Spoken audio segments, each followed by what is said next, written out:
L'insuffisance rénale, c'est une diminution de la fonction des reins qui ne nettoie plus bien le sang. Et donc la qualité de l'urine est moins bonne, mais également la quantité. Donc il y a les déchets qui s'accumulent, mais il peut y avoir aussi de l'eau qui s'accumule et qui est moins bien évacuée. Et donc la dialyse permet de faire le travail du rein. Donc on utilise un filtre qui va nettoyer les déchets, mais en même temps permettre d'évacuer l'excès d'eau s'il y en a. La dialyse à l'hôpital, la plus conventionnelle, c'est l'hémodialyse. Donc c'est une dialyse par le sang du patient. Le sang est pompé vers la machine. Il nous faut donc un accès vasculaire, donc soit c'est la fistule artério-veineuse dans le bras, soit un cathéter central. Le sang part vers la machine, il est nettoyé au niveau du filtre et puis il est réinjecté au patient. La dialyse en centre, ça dure 4 heures et c'est 3 fois par semaine.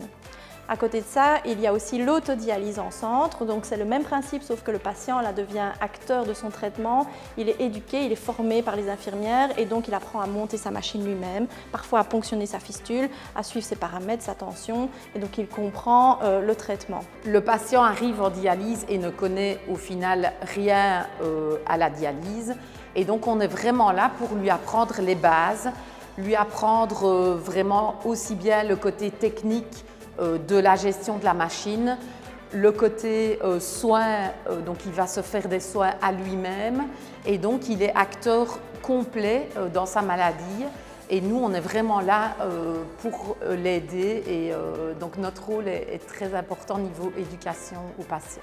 Je suis particulièrement fière parce que maintenant je monte ma machine moi-même.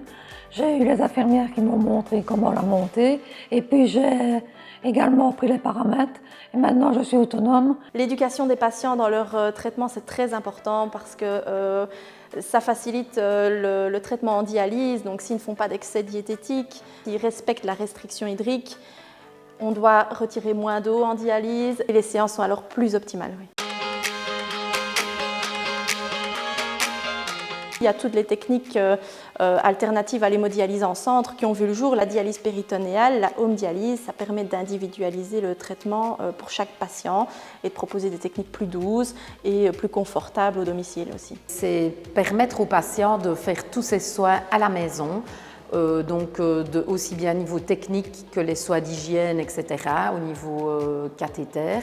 Et donc nous, on est une équipe de 8 et on les accompagne vraiment au quotidien pour que toute cette prise en charge soit gérée uniquement à domicile. La machine, tu la montes, tu te branches, tu fais la dialyse 2h30, tu débranches, tu ranges tout et après tu peux vaquer à tes occupations. J'ai plus la fatigue que j'avais quand j'étais ici. C'est beaucoup plus court, c'est plus simple, plus facile. Certains patients continuent à avoir une vie professionnelle et donc une vie active. J'ai un rêve depuis quelques années, c'est d'ouvrir une petite librairie.